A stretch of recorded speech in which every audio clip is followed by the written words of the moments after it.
அவர் தம்மை நம்பி வருகிற ஜனங்களுக்கு ஆண்டவர் அற்புதம் செய்கிறவர், அவர் விடுதலை தருகிறவர். ஹல்லேலூயா சொல்லுங்க, ஹல்லேலூயா. அவர் நல்லவர், இயேசு நல்லவர். இயேசு கிறிஸ்து அவர் யாரையெல்லாம் சந்திக்கிறாரோ அவர்களுடைய வாழ்க்கையில பெரிய மாற்றங்கள் உண்டாகும். ஹல்லேலூயா. நாம இயேசுவை சந்தித்தாலும் சரி அல்லது அவர் நம்மை சந்தித்தாலும் சரி, நம்முடைய வாழ்க்கையில நிச்சயமாக மாற்றங்கள் உண்டாகும். நம்முடைய வாழ்க்கையில நம்முடைய வாழ்க்கையோடு நம்மோடு கூட இடைபெற வேண்டிய ஒரே ஒரு நபர் யார் என்றால் அவர்தான் உலக இரட்சகராகிய ஆண்டவராகிய இயேசு கிறிஸ்து. அவர் அநேகரை போய் சந்தித்தார். அவரை அநேகர் சந்தித்தார்கள். அப்படிப்பட்டவர்களுடைய வாழ்க்கையை ஆண்டவர் ஆசீர்வதித்தார். அவர்களுடைய வாழ்க்கையில் இருந்த வேதனைகள் நீங்கி போனது. அவருடைய வாழ்க்கையில் இருந்த துன்பங்கள் துயரங்கள் எல்லாம் காணாமல் போனது. அவருடைய வாழ்க்கை தலையிலாக மாற்றப்பட்டு ஆசீர்வதிக்கப்பட்டது என்று சொல்லி நம்ம பார்க்கிறோம். மார்க் எழுதின சுவிசேஷம் 5வது அதிகாரத்திலே 1வது வசனத்திலிருந்து நாம் கவனிக்கும் பொழுது, பின்பு அவர்கள் கடலுக்கு அக்கறையில் உள்ள கதரேனருடைய நாட்டில் வந்தார்கள். அவர் படவிலிருந்து இறங்கின உடனே அசுத்த ஆவியுள்ள ஒரு மனுஷன் பிரேத கல்லறைகளிலிருந்து அவருக்கு எதிராக வந்தான். ஹல்லேலூயா. இயேசுவை சந்திப்பதற்கு ஒரு மனிதன் வருகிறான். இயேசுவை சந்திப்பதற்கு ஒரு தோட்டத்திலிருந்து ஒரு மனிதன் வரலாம், அல்லது ஒரு வீடுகளிலிருந்து வரலாம், அல்லது ஜனக்கூட்டத்திலிருந்து வரலாம். ஆனால் இங்கே பார்க்கிறோம், பிரேத கல்லறைகளிலிருந்து வந்தான். நம்முடைய பாஷையில சொல்ல போனா சுடுகாட்டிலிருந்து வந்தான்.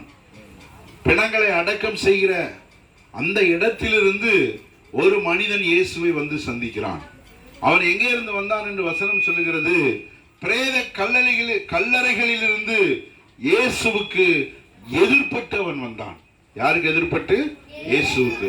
அதான் சொல்றேன், இயேசுவை யார் சந்தித்தாலும் சரி அல்லது இயேசு யாரை சந்தித்தாலும் சரி, நிச்சயம் மாற்றங்கள் உண்டாகும். ஹல்லேலூயா சொல்லுங்க, நிச்சயம் மாற்றங்கள் உண்டாகும். அதுல எந்த விதத்திலும் சந்தேகங்களே கிடையாது. நாம எதிர்பாராத விதமாக நாம் இயேசுவை சந்தித்தாலும் சரி அல்லது அவர் நம்மை சந்தித்தாலும் சரி, நம்முடைய வாழ்க்கை ஆசீர்வதிக்கப்படும். ஹல்லேலூயா. இயேசு நம்முடைய வாழ்க்கையில அவர் பெரிய காரியங்களை செய்கிறார், பெரிய நன்மைகளை செய்கிறார். இயேசுவை சகேயுவை இயேசு சந்தித்தார். அவனுடைய வாழ்க்கை மாற்றப்பட்டது. அவன், ஆண்டவரே, என்னுடைய ஆசைகளில் பாதியை நான் ஏழைகளுக்கு கொடுக்கிறேன். ஆண்டவர் சொன்னார், இவனும் ஆபிரகாமுக்கு குமாரனாய் இருக்கிறான் என்று சொன்னார். அப்ப சகேயுவை ஆண்டவர் சந்தித்த பொழுது, காட்டத்தி மரத்திலே ஏறி இருந்தவனை ஆண்டவர் சந்தித்த போது அவனுடைய வாழ்க்கை மாற்றப்பட்டது. பெரும்பாலுள்ள வியாதி உள்ள ஒரு ஸ்திரீ, அவள் இயேசுவை சந்திக்கிறாள். ஜனக்கூட்டத்துக்குள்ளாக வந்து அவருக்கு பின்னாடி போய் அவருடைய வஸ்திரத்தின் ஓரத்தை தொட்டு சுகத்தை பெற்றுக் கொண்டார். அதுவரைக்கும் நாற்றம் எடுத்த வாழ்க்கை, அதுவரைக்கும் துன்பத்தில் இருந்த வாழ்க்கை, அதுவரைக்கும் வேதனையோடு இருந்த அவருடைய வாழ்க்கை, எல்லா சொத்துக்களையும் இழந்து போன அந்த வாழ்க்கை இயேசுவை அவள் சந்தித்த பொழுது மாற்றப்பட்டது. இங்க நல்ல கவனிங்க, இங்க நல்ல கவனிங்க. இயேசுவை சந்திப்பதற்கு ஒரு மனிதன் வருகிறான். அவன் எங்கே இருந்து வருகிறான் என்றால் பிரேத கல்லறைகளில் இருந்து வருகிறான். ஹல்லேலூயா. அவனுடைய குடியிருப்பு கல்லறைகளில் இருந்தது. அவனை சங்கிலிகளால் கட்ட ஒருவனாலும் கூடாது இருந்தது. அவன் எப்படிப்பட்ட மனிதனாக இருக்கிறான் என்றால் அவனுடைய குடியிருப்பு கல்லறைகளில் இருக்கிறது. 6 மணிக்கு மேல அந்த பக்கம் போனாலே பயம். ஆனால் அப்படிப்பட்ட அந்த சுடுகாட்டிலே, அப்படிப்பட்ட கல்லறைகளிலே இந்த மனிதன் குடியிருக்கிறான். அவனுடைய குடியிருப்பு அங்கதான் இருக்கிறது. அவனை அடக்குவதற்கு ஒருவனாலும் முடியவில்லை. ஹல்லேலூயா. அவனை அடக்குவதற்கு ஒருவனாலும் முடியவில்லை. அவனை போய் சங்கிலிகளினால், இரும்பு சங்கிலியினால் கட்டுவதற்கு கூட அவன் அப்படியே கட்டினாலும் அந்த சங்கிலிகளை அறுத்து போடுகிற ஒரு வல்லமை பெற்றதான ஒரு மனிதனாக இருந்தான் என்று சொல்லி பார்க்கிறோம். அவனை அநேக தரம் விலங்குகளினாலும் சங்கிலிகளினாலும் கட்டப்பட்டிருந்தும் சங்கிலிகளை முறித்து விலங்குகளை தகர்த்து போடுவான்.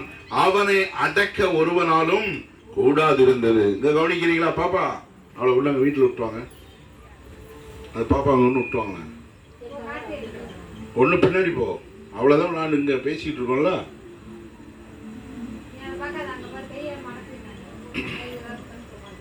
ஹல்லேலூயா. அவனை அடக்குவதற்கு ஒருவனாலும் முடியவில்லை. சங்கிலிகளினாலும் விலங்குகளினாலும் அவனை கட்டி எல்லாவற்றையும் முறித்து போட்டு அவன் இருந்தான் என்று சொல்லி பார்க்கிறோம். அது மட்டுமல்ல, அவன் எப்பொழுதும் இரவும் பகலும் மலைகளிலும் கல்லறைகளிலும் இருந்து கூக்குரலிட்டு கல்லுகளினாலே தன்னை காயப்படுத்தி கொண்டிருந்தான். அவன் கூக்குரலிடுகிறான் கல்லறைகளில் இருந்து. அது மட்டுமல்ல, கல்லுகளினால் கல்லை எடுத்து தன்னைத்தானே காயப்படுத்தி கொண்டு இருக்கிறதான ஒரு மனிதனாக அவன் காணப்பட்டான்.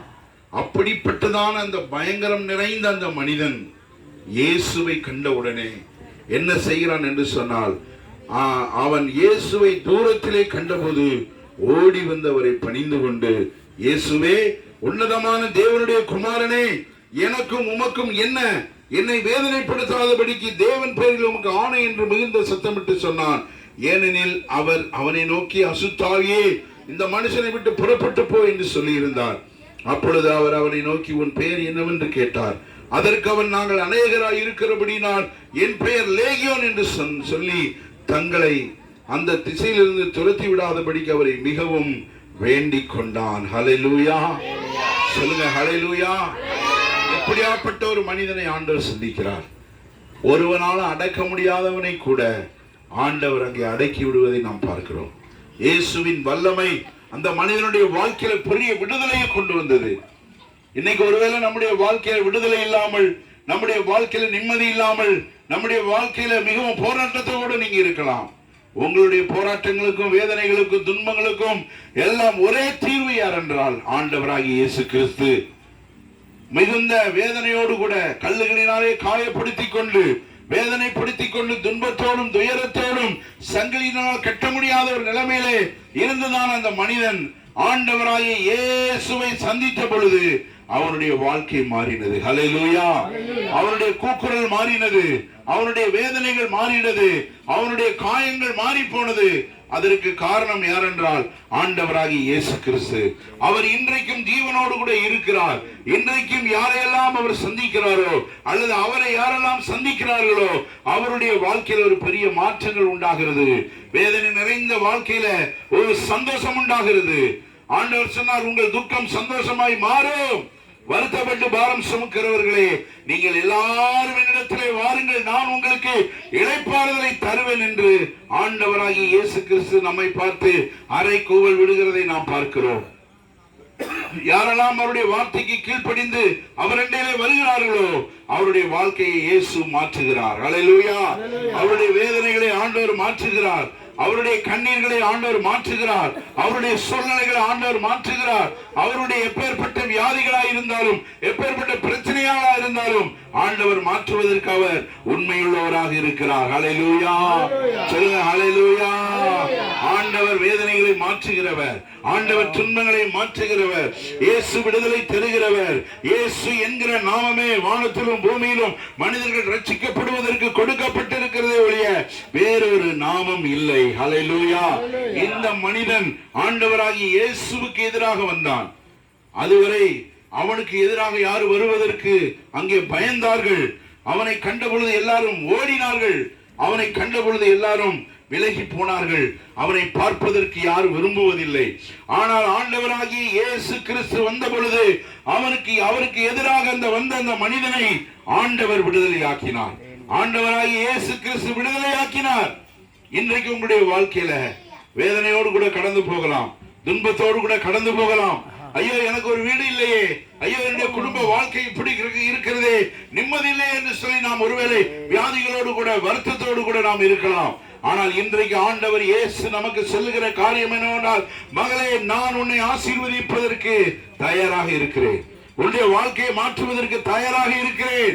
நீ செய்ய வேண்டியது என்னவென்றால், உன் இருதயத்திலே விசுவாசித்து, இயேசுவே மெய்யான தெய்வம் என்று விசுவாசித்து, அதை உன் வாயினால் அறிக்கையிட்டு நீ கீழ்ப்படிந்து தேவன் வைத்திருக்கிற வழியிலே வரும் பொழுது ஆண்டவருடைய வாழ்க்கை நிச்சயமாக மாற்றுகிறவராக காணப்படுகிறார். ஹல்லேலூயா.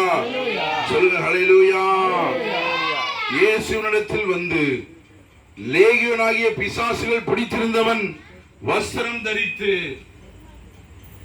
உட்கார்ந்து புத்தி தெரிந்திருக்கிறதை கண்டு பயந்தார்கள். அவருடைய புத்தியை ஆண்டவர் தெரிய பண்ணினார். வஸ்திரம் இல்லாத அவனுடைய வாழ்க்கையில் ஆண்டவர் வஸ்திரம் தரிப்பதற்கு அவன் புத்தி தெளிந்து அவர் அண்டையிலே உட்கார்ந்து இருக்கிறதை கண்டு அங்க எல்லாரும் பயப்படுகிறார்கள். அவனுடைய வாழ்க்கை இப்படி மாறிவிட்டது என்று சொல்லி அங்கே எல்லாரும் கண்டு பயந்தார்களா, அல்லது ஐயோ அவனை பார்த்தவுடன் அவன் செய்ததான காரியங்களை குறித்து பயந்தார்களா என்று இங்கே இல்லை. ஆனால் அவனை கண்டு பயந்தார்கள். ஹல்லேலூயா. ஆண்டவராகிய இயேசு கிறிஸ்து சந்தித்த பொழுது அவனுடைய வாழ்க்கை நிச்சயமாக மாறினது. ஹல்லேலூயா சொல்லுங்க. அப்பொழுது அவர் படவில் ஏறுகிற பொழுது பிசாசு பிடித்திருந்தவன் அவரோடு கூட இருக்கும்படி தனக்கு உத்தரவாகும்படி அவரை வேண்டிக் கொண்டான். அவன் பாருங்க, இயேசுக்கு எதிராக வந்தான்.